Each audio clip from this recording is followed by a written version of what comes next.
हमार YouTube channel NSP निराला music ला लाइक शेयर और सब्सक्राइब करे बर झन भुलाहू।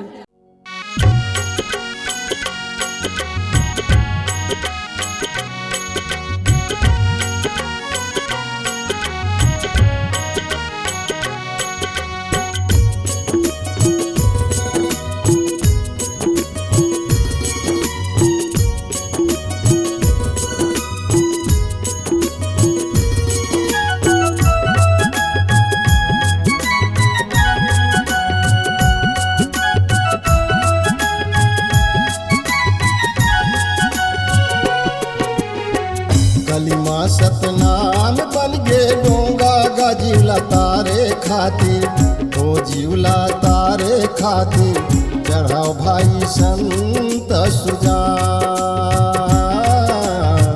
चढ़ाओ भाई संत सुजान।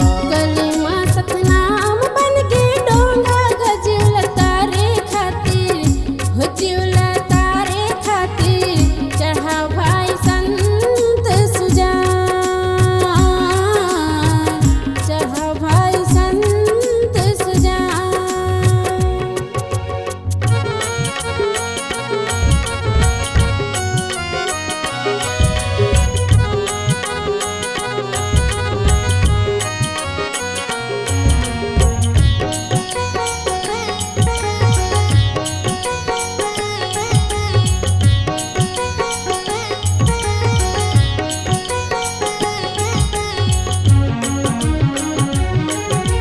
सत्य नाम के करीन प्रचार महिमा जे करे अपरंपार, महिमा जे करे अपरंपार, महिमा जे करे अपरंपार। सत्य नाम के करीन प्रचार महिमा जे करे अपरंपार, महिमा जे करे अपरंपार, महिमा जे करे अपरंपार।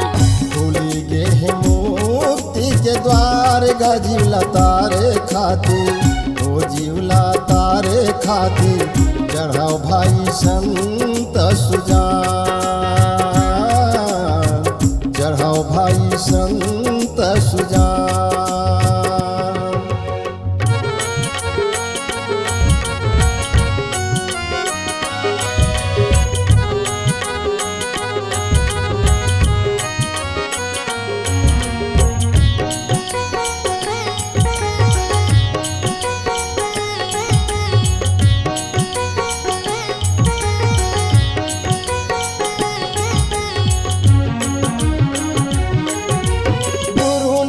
संग कर ले मितानी जे कर ल बढ़ के नई किसानी, जे कर ले बढ़ के नई किसानी, जे कर ले बढ़ के नई किसानी। गुरु नाम संग कर ले मितानी जे कर ल बढ़ के नई किसानी, जे कर ले बढ़ के नई किसानी, जे कर ले बढ़ के नई किसानी। कहे गए बाबा घासीदास गाजिला तारे खातिर हो जिवला तारे खातिर चढ़ाओ भाई संत सुजान, चढ़ाओ भाई संत सुजान।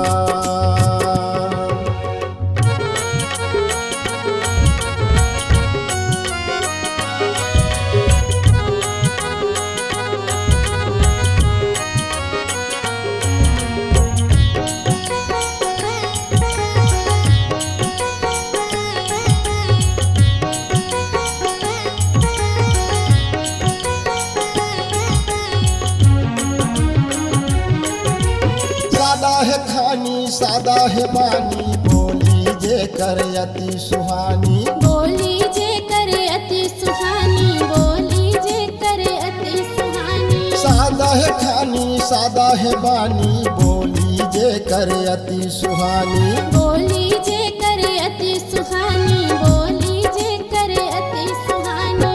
पिया सत्य अमृत पानी गजिला तारे खातिर हो जिवला तारे खातिर चढ़ाओ भाई संत सुजान।